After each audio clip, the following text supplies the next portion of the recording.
नमस्कार, मैं हूं आशीष चित्रांशी और आप देख रहे हैं द न्यूज लॉन्चर। भारत से जुड़ी सबसे बड़ी खबर है।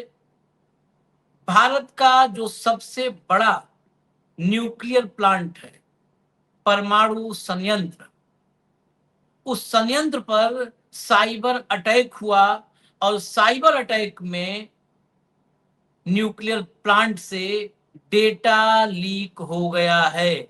इस डेटा लीकेज को रूस की सरकारी कंपनी, जो इस सबसे बड़े न्यूक्लियर प्लांट को ऑपरेट करती है, साझेदार है, जिसने बनाया है, रूस की उस सरकारी कंपनी ने इसे बहुत गंभीर बताया है और कहा कि अगर ये डेटा जो लीक हुआ है, अगर गलत हाथों में चला गया, अब डेटा लीक हुआ है तो साधुओं के हाथों में तो जाएगा नहीं। हालांकि पता नहीं, भारत में तो सब देखो आप चारों तरफ वही नजर आ रहे हैं। डेटा गलत हाथों में चला गया तो बहुत ही गंभीर खतरा पैदा हो सकता है।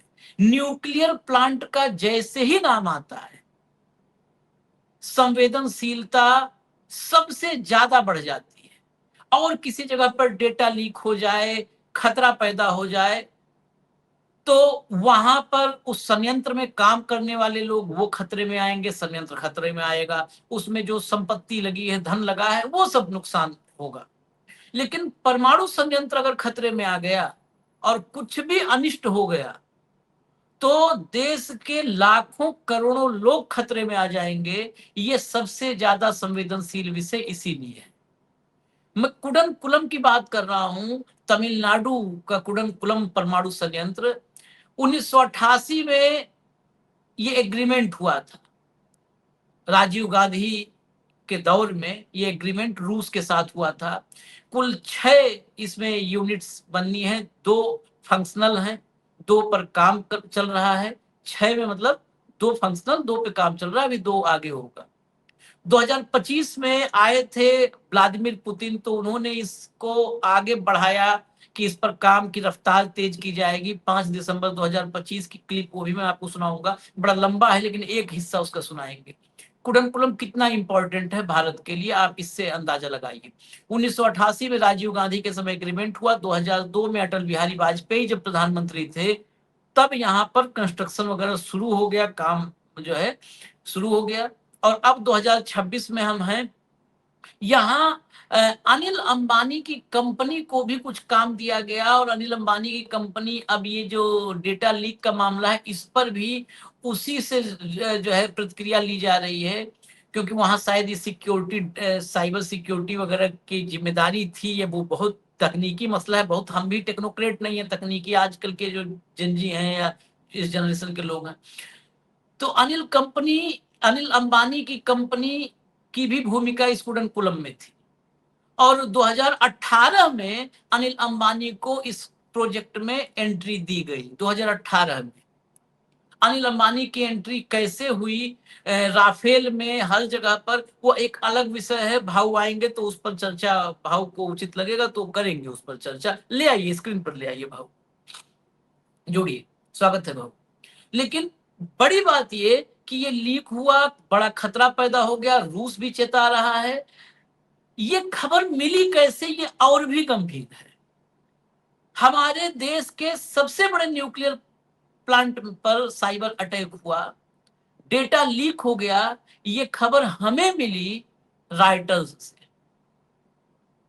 हमारे देश में नरेंद्र मोदी का सिस्टम, पूरी दुनिया उनके तरफ देखती है, सच में देखती होगी, तरस खाती होगी भारत पर। क्या आप लोगों ने इसे चुना था? हमारे देश में हम विश्वगुरु बनेंगे, विश्वगुरु बनेंगे। आज ही मैं एक खबर सुबह देखा सुपर कंप्यूटिंग को लेकर के। सुपर कंप्यूटिंग, हम विश्वगुरु बनेंगे। बस ये अंधभक्त जो है, वो जो सनातन का लेकर के इतने बड़े बड़े वो लेकर के त्रिशूल लेकर खड़े होकर के शपथ ले रहे हैं सनातन की रक्षा के लिए, उनको पता नहीं है जाहिलों को। सुपर कंप्यूटिंग में आज सुबह एक और डेवलपमेंट हुआ। अमेरिका को पीछे छोड़ के नंबर 1 पर चीन पहुंच गया। मतलब नंबर 1 पर चीन हो गया सुपर कंप्यूटिंग में, नंबर 2 पे अमेरिका है। और भारत का जो सुपर कंप्यूटिंग है, सुपर कंप्यूटर ऐरावत, हम उसमें 188वें नंबर पर हैं। 188 नंबर है हमारे सुपर कंप्यूटर, 188वें नंबर। आप कल्पना करिए। लेकिन विश्वगुरु हम बनेंगे, इसमें आप अंधभक्त को समझाने के लिए हम अपना कपाल पटक दें पत्थर पर, साक्षात भोले शंकर के दर पे कोई समझने वाला नहीं है। क्योंकि इन जाहिलों के यहां से, इस महले से जो बुद्धि थी वो खींच के बाहर फेंक दी गई है। मुझे ज्यादा हैरत इस बात पे हुई इस डेटा लीक में कि खबर हमें रॉयटर्स से मिल रही है, हमारे देश के सबसे बड़े न्यूक्लियर प्लांट में डेटा लीकेज की। आपको मैं दिखाता हूं, राइटर्स के हेडलाइन से ही शुरू करेंगे, उसके बाद मैं हिंदी पे आ जाऊंगा। हिंदी में भी खबर 2 ही 3 जगह छापी है, डर के मारे छापी नहीं कि कहीं साहेब न लीक कर जाए कहीं से, इस चक्कर में। लाओ राइटर्स की हेडलाइन लाओ भैया, देखिए, files related to India's largest nuclear power plant Kudankulam exposed in data breach. Reuters. अब हिंदी पे आ जाओ। भारत के सबसे बड़े न्यूक्लियर पावर प्लांट का डेटा लीक, कंट्रोल रूम का लेआउट डार्क वेब पर अपलोड। कंट्रोल रूम का लेआउट ही वहां पर जा चुका है, दावे से हड़कंप। आगे चलिए। कुडनकुलम परमाणु संयंत्र का data leak, Reliance group server से हैकर्स ने चुराई डेटा। अच्छा, सर्वर रिलायंस ग्रुप का सर्वर था, इसके सर्वर से हैकर्स ने डेटा चुराया। ये राइटर्स के हवाले से खबर मिली। आगे चलिए, अब राइटर्स की खबर पर बाकी लोगों को क्या कहना है। हमारे यहाँ पीएमओ वगैरह कोई प्रतिक्रिया नहीं आई है, इतने सब मामलों पे इसी के लिए बैठे हैं मोदी जी।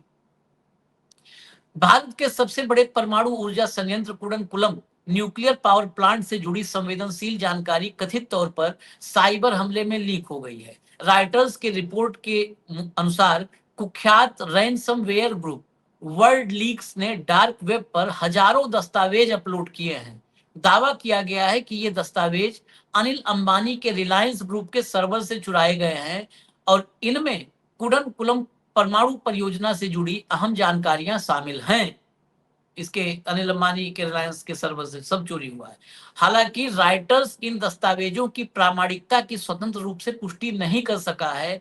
वहीं रिलायंस ग्रुप ने डेटा में आंशिक रूप से सेध लगाए जाने की पुष्टि की है, लेकिन यह नहीं बताया है कि कौन कौन सा डेटा प्रभावित हुआ है। अब ये तो आप छिपा नहीं सकते कि सेध हमारी हो गई है, पता ही चल जाएगा घंटा 2 घंटा में, 1 दिन 2 दिन में।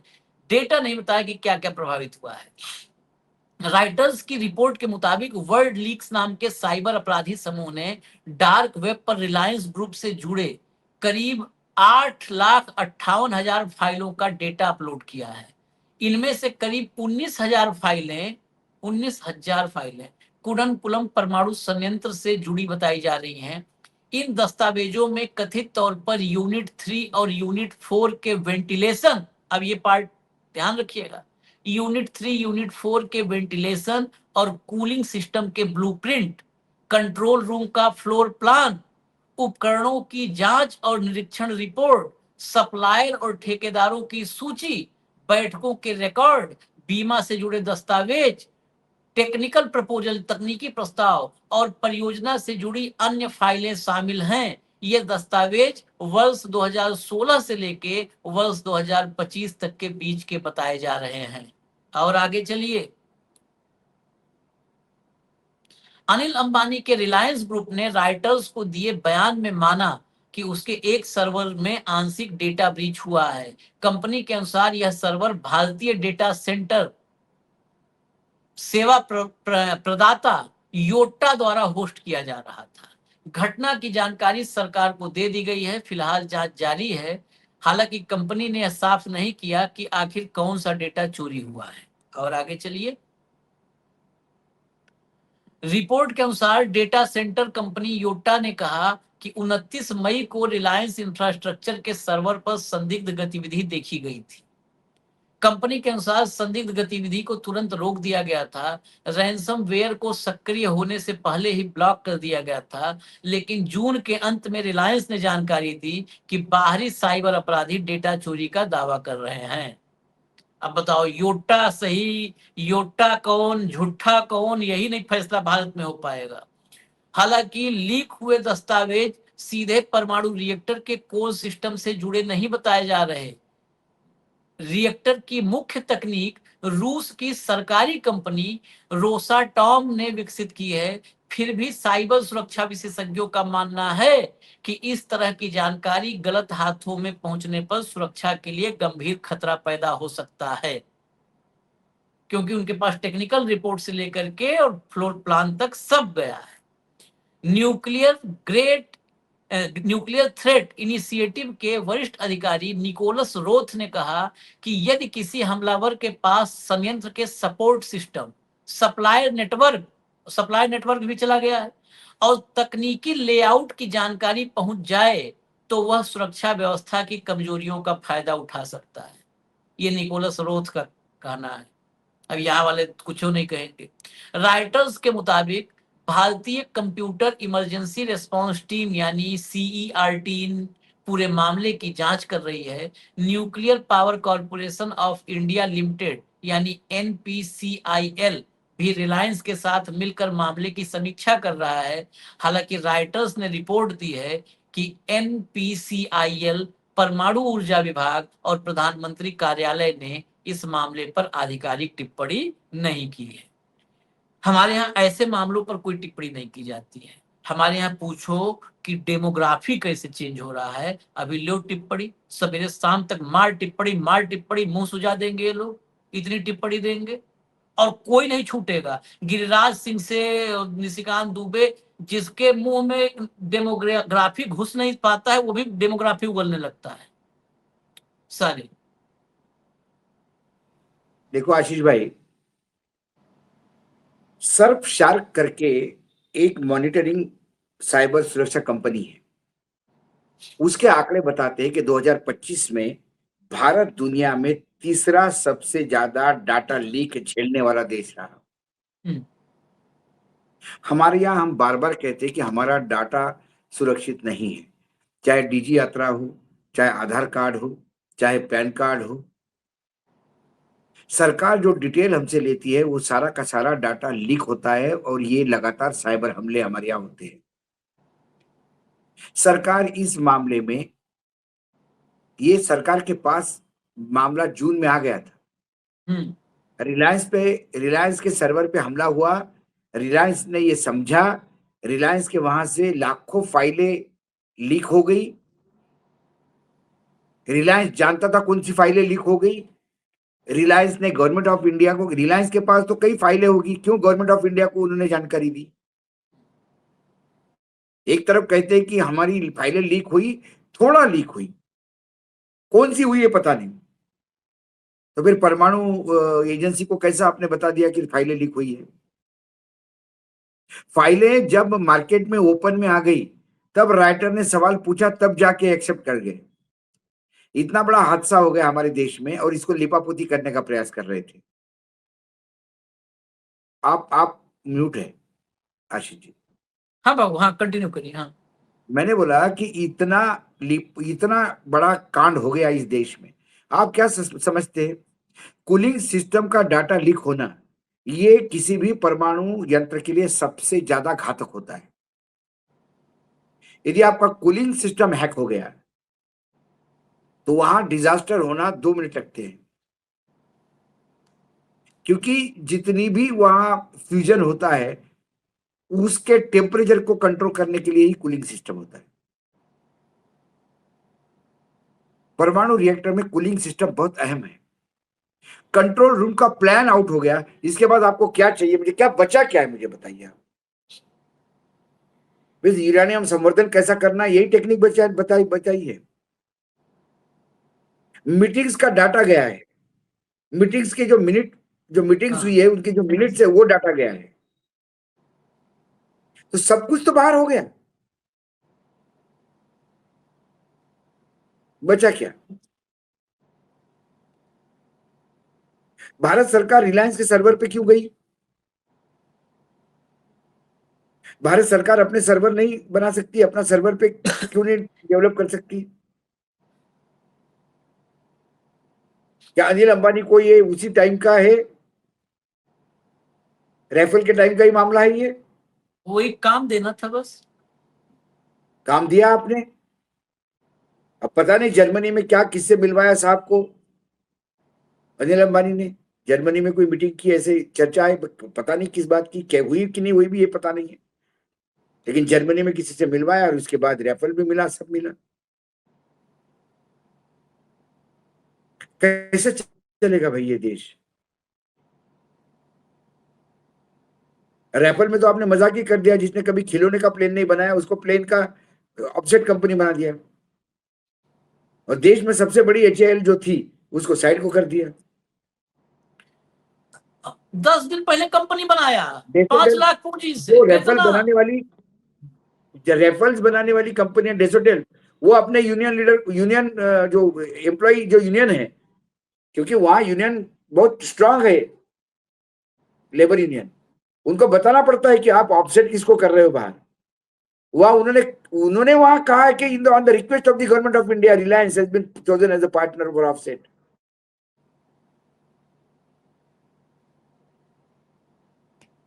और ये कहते कि भाई वो डेसोडेल ने कहा, हमको ये अंधभक्त कहते, या भक्त ना ये एंकर और एंकर नहीं, वो फ्रांस की कंपनी तय करेगी, हम कैसे तय कर सकते हैं? मतलब फ्रांस की कंपनी जो राफेल बनाती है वो इतनी मूर्ख है, जिसने कभी जीवन में कोई खिलौने का प्लेन नहीं बनाया, उसको बनाने के लिए दे दी। सबका देश है। अभी और रिलायंस को क्या क्या दिया भगवान जाने, अनिल अंबानी के गले में तिजोरी में क्या क्या भरा है। Are there not other servers in India which can be more safe? Issue is this. और ये लीक हो गया, इसको निगरानी कर रहे हैं। वाई ये देश को कॉन्फ्रेंस में क्यों नहीं लिया गया इस मामले में, जबकि मामला सारा फाइल लीक हुई है, it is open in the market.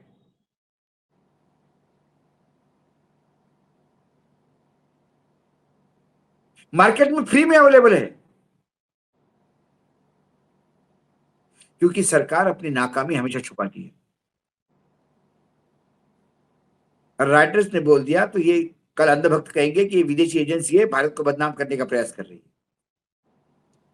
कोई डाटा लीक नहीं हुआ। नरेंद्र मोदी जी की जय जयकार हो रही है विश्व में, यह सहन नहीं हो रहा, इसलिए ऐसी गलत खबरें फैलाते हैं। क्या करे इसे अंधभक्तों का? और ऐसे एंकर और एंकर नहीं होगा।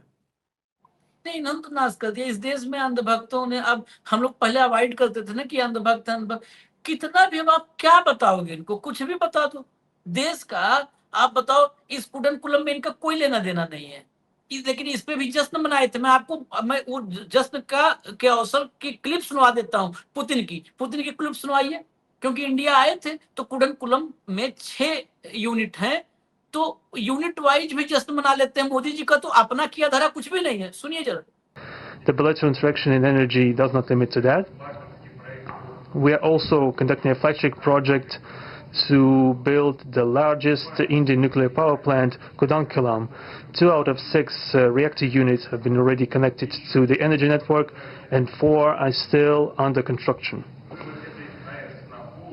Getting this nuclear power plant to full power output will give an impressive contribution to the energy requirements of India. It will help supply Indian enterprises and houses with cheap and clean energy. We presume that we could talk about the construction of small modular reactors and floating nuclear power plants, and also non-energy application of nuclear technologies, for example in medicine or agriculture. We are working with our Indian partners to build new, effective international transport logistic routes, including the projects to create an international north-south transport corridor from Russia and Belarus to the Indian Ocean coast. There are large opportunities for bilateral trade due to the broadening of the trans-Arctic transport corridor infrastructure, including its main artery, the Northern Sea Route. इसमें और भी हिस्सा था, काफी बड़ा था, हम छोटा हिस्सा लेके आए, जहां पर कुडनकुलम में पूरा डिटेल में कर रहे हैं पुतिन। हालांकि पुतिन, जब कोई बायलैटरल रिलेशन होता है तो आदमी बताता है कि हम इस देश के साथ ही कर रहे हैं। इसमें नरेंद्र मोदी का मतलब रत्ती भर नरेंद्र मोदी का योगदान इसमें यही है कि 2008 में इसके इंफ्रास्ट्रक्चर में अनिल अंबानी को घुसा दिया, ये योगदान है। मैं बस पहले यही क्लियर है। कर चुका हूं, राजीव दूसरी गांधी बात, का एग्रीमेंट था अटल बिहारी वाजपेयी के समय में, 31 मार्च 2002 को कंस्ट्रक्शन शुरू हुआ। नरेंद्र मोदी हाँ का योगदान है अनिल अंबानी को घुसाना। बस दूसरी बात Ashish ji, Narendra Modi ji digital India digital India digital India का रट लगा के बैठे हैं। डिजिटल इंडिया मतलब डाटा क्रिएशन, यही है ना? Is our data safe? 2025 का जो मैंने आंकड़ा बताया कि भारत तीसरे पोजीशन पे है, 2025 में आज से एक साल पहले हमारे देश में 2,89,00,000 ऑनलाइन अकाउंट डेटा हैक हुए, लीक हुए। 2,89,00,000, ठीक है? जो data security council of India है और एक सिक्योरिटी करके एक कंपनी है, इन दोनों की कंबाइंड रिपोर्ट ये बताती है कि भारत के 73% संस्थानों को ये पता ही नहीं है कि उन पर हमला कब हुआ, और 57% संस्थानों के पास बुनियादी साइबर सुरक्षा व्यवस्था नहीं है। और ये आदमी डिजिटल इंडिया का तुनतुना बजाता है। ऑनलाइन बैंकिंग करो, अरे बैंकिंग ऑनलाइन करेंगे, लेकिन यदि वो बैंक यदि हैकर प्रूफ नहीं है तो सारे अकाउंट रोज साइबर फ्रॉड होते हैं, क्योंकि सुरक्षा व्यवस्था नहीं है। जिसको पेगासस से लगता है कि हमने साइबर जो है वो डिजिटल इंडिया बना दिया, तो वही उसको पता है पेगासस से। जासूसी को जो डिजिटल इंडिया मान ले तो डिजिटल इंडिया तो फिर तो गुजरात में ही बन गया था। फिर तो आदमी अभी किसी को मतलब अपन घर भी बनाते हैं तो सिक्योरिटी देखते हैं कि यार सोसाइटी में इसमें ये सिक्योरिटी ठीक है, इसमें ठीक लेना होगा, फ्लैट किराए पे लेना है तो इस सोसाइटी में ज्यादा सिक्योरिटी है। सिक्योरिटी तो पहला देखता है ना, सुरक्षा तो पहला देखता है। बच्चों को हॉस्टल में डालना है तो पहले सुरक्षित कितना हॉस्टल है, स्कूल बसें सुरक्षित है कि नहीं, बच्चों को भेजने के पहले ये देखते ना। हम डिजिटल इंडिया का पूरा मैप किया और डिजिटल डाटा सुरक्षा की हमारे पास कोई व्यवस्था नहीं है। विश्व में तीसरे नंबर पे हम डाटा लीक में, यही हमारा तगमा है। और जब देखते हैं तो 57% संस्थानों को यही पता नहीं है कि सिक्योरिटी सिस्टम भी है कोई। बताइए, आप डाटा इकट्ठा कर रहे हैं, पता ही नहीं है डाटा को संभाल के कैसे रखना है। और ये हर योजना 2014 के बाद जो नरेंद्र मोदी ने बनाई बिल्कुल फुल प्रूफ नहीं है। योजना का अनाउंसमेंट कर दिया, बाद में लिपापोती करते रहते हैं। जीएसटी अनाउंस कर दिया, रोज जीएसटी की मीटिंग में बदलाव होते हैं। नोटबंदी कर ली, रोज सर्कुलर आते थे कि आज ऐसा करो, कल ऐसा करो, क्योंकि बंदी कर दी, कोई सोचा ही नहीं। लाडली बहना योजना चालू कर दी, पता ही नहीं किसको देना है, सबको दो। अब बोलते इसको मत दो, उसको मत दो। बेसिक प्लान ही नहीं इस आदमी के पास, बस हवाबाजी है। उसको भी लोगों के हाथ में लॉलीपॉप थमाना है। Digital India digital India digital India. What do you mean by digital India?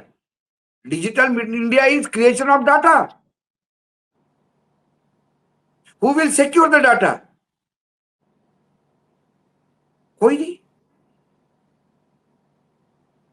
आपके पास भगवान अपना, जिसके पास अपना, भारत के पास क्या अपना है क्या? अभी बात हो रही थी जब मस्क से समझौता हो रहा था तो ये था ना कि मस्क यहाँ पर बनाएगा अपना डेटा सेंटर। भारत के पास अपना डेटा सेंटर है क्या? कोई मुझे ये बता दे। हमारा तो डेटा वैसे ही दूसरे भरोसे है। अरे मत बनाओ कोई कॉरिडोर यार, मत बनाओ मंदिर मंदिर। नहीं, वो जरूरी है। चुनाव कैसे तरक्की जिसमें करे वो करो। इस देश में जो करोड़ों की संख्या में आप कहीं लिख प्रूफ काम ही नहीं कर सकता ये आदमी। मंदिर बनाया तो वहां पे चंदा चोरी, डिजिटल इंडिया बनाया तो डाटा चोरी, सर्वर का एग्रीमेंट किया तो वहां डाटा चोरी। जिसकी जो मंशा है वो हो रहा है। चोरी चोरी चोरी, लीक लीक लीक, सुनते सुनते कान पक गए। पेपर लीक, उसकी सुरक्षा नहीं दे सकता। एयरफोर्स चाहिए जी उसके लिए, बताओ एयरफोर्स का काम हो गया एग्जाम पेपर सुरक्षित करना। This government is not leak proof, not theft proof. Free for all. नहीं, लीक प्रूफ में तो भी गुंजाइश है। ये लीक युक्त सरकार है। ये सरकार का दूसरा नाम ही चोरी, नरेंद्र मोदी सरकार का दूसरा नाम आप लीक सरकार कह सकते हैं, लीकेज वाली लीकेज सरकार। सरकार है ये सरकार, लीक युक्त है, चोरी युक्त है, असुरक्षित है। मोदी सरकार का दूसरा एक ही शब्द का पर्यायवाची शब्द है असुरक्षा। डाटा असुरक्षित, चंदा असुरक्षित, पेपर असुरक्षित, बच्चों का भविष्य असुरक्षित, फसल असुरक्षित, फसल की कीमत असुरक्षित, विदेश नीति असुरक्षित। क्या सुरक्षित एक है? लाइन में तो देश ही असुरक्षित है और कुछ सभी, बस देश पूरा असुरक्षित है। समाज असुरक्षित हो गया आशीष जी। वो तो खैर वो तो किया इन्होंने, पहले आके तो वही काम किया, मिशन वही वही था, काम। पूरे समाज में इनसिक्योरिटी, असुरक्षा, भय, भ्रम पैदा कर देना, वही तो किया। और किया क्या? नाश करने के अलावा। इजाजत दीजिए, आप देखिए ये भारत का सबसे बड़ा, हम रोज परमाणु, ईरान में परमाणु परमाणु बात करते हैं ना, वहां तो कुछ नहीं अभी हुआ, लेकिन भारत के सबसे बड़े परमाणु प्लांट से डेटा लीक हो गया है। ये कितना संवेदनशील है, शायद इस देश के, मतलब हमारे दर्शक जो प्रबुद्ध नागरिक हैं वो तो समझ लें, अंधभक्तों को आप समझाने की मत कोशिश कीजिएगा, अंधभक्तों, क्योंकि रेडिएशन जो इस बीजेपी सरकार का रेडिएशन है, वो रेडिएशन ने पहले, सबसे पहले अंधभक्तों के यहाँ पर, नहीं, अंधभक्त की जितने भी अंधभक्त है उनका दिमाग पहले लीक हो गया है, हैक हो गया है वो खत्म है, सबसे पहले सब ऑलरेडी हैक है सब। हाँ, चलिए इजाजत दीजिए, फिर जो बड़ी खबरें हैं वो लेकर के आते हैं, और बड़ी खबरें बहुत हैं। आप कल्पना करिए, इस देश में एक वैज्ञानिक नरेंद्र मोदी आया और नतीजा ये हुआ, आप बहुत डंका बजा है ना, इसरो में बहुत डंका बजा ना, वो मोदी जी भावुक हो गए। आप खबर सुन के हैरान रह जाएंगे, हम लाएंगे डिटेल में, पूरा बताएंगे। 120 वैज्ञानिक इसरो के रिजाइन कर दिए, 120। अब वहां पर आप समझ लो बचेगा कौन? फिर चपरासी गगनयान उड़ाएगा। 120 वैज्ञानिक, आज आज आनंद फानंद में जब पता चला, तो आनंद फानंद में इंटरनल ऑर्डर जारी हुआ है कि कोई बीआरएस और कोई रेजिग्नेशन अब एक्सेप्ट नहीं किया जाएगा इसरो में। इससे भी गाड़ी नहीं चलेगी कि आप बीआरएस और रेजिग्नेशन ना लो। बांध के बनिया को बंधक बना के बाजार नहीं लगवाया जा सकता। हमारे कहावत है, बांधे बनिया बाजार नहीं लगा। तो बंधक बना के बाजार नहीं लगवा पाओगे। आप रिजाइन क्यों रिजाइन कर रहे हैं? और रिजाइन करने का अगर हमसे पूछा जाएगा तो एक ही वजह है, जिस देश में नरेंद्र मोदी जैसा वैज्ञानिक है, वो वैज्ञानिक बेचारे क्या करेंगे? वैज्ञानिक को बिठा करके जो मटके में से गैस निकालने लगे। नहीं, उनको तो लगता है कि हमने गलत ही पढ़ा है। वैज्ञानिक को लगने लगा है प्रधानमंत्री को सुनने के बाद कि हम वैज्ञानिक नहीं भैया, हमने जो पढ़ा वो तो सब गलत है। इसरो में सारा, पूरे देश के हर विंग को कोलैप्स कर दिया इन्होंने। और उसके बावजूद भी हमारे देश में, देश का दुर्भाग्य समझिए, जिस देश के लोग ही ऐसे हों, इस कदर जाहिल हों, इसके बावजूद कहते हैं डंका बज रहा है मोदी जी, तुम सब देशद्रोही हो जो मोदी जी बताते। अरे मोदी जी ने जो कर दिया, इसकी भरपाई करने में 7 पीढ़ियां गुजर जाएंगी। इसे हम लोग कहते थे कि उसने इतना कमाया है कि 7 पुश्ते बैठ के खाएंगी। मोदी जी ने जितना बर्बाद किया है, आपकी 7 पुश्ते उसकी भरपाई नहीं कर पाएंगे, 7 पुश्ते भरपाई नहीं कर पाएंगे, इतना बर्बाद कर दिया है। इजाजत दीजिए, हम डिटेल में लाएंगे खबर। धन्यवाद भाऊ, बहुत बहुत धन्यवाद, नमस्कार।